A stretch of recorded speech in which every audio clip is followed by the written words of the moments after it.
tinoda kutenda nebasa ravakatiitira. Tichiti Gushungu, mucharamba muri mutangariro dzedu.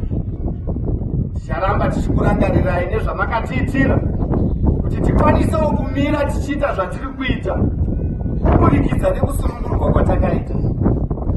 Makava nemunhu vaida musangano wavo zvakanyanyisa.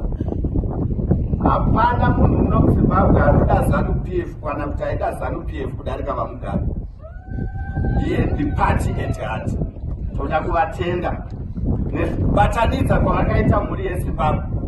Vakabatanidza mapato ese ari 2 muna 1987. Message yavaiparidza was peace, peace, peace. Tinovashuvira kuti semeseji yavakatipa vazorore murugare, vachengetwe murugare. Tichitenda vaGushungu nekufamba kwamaita kusvika panguri dzino. Takabatana tichengete mutana wedu murugare. Tinotenda.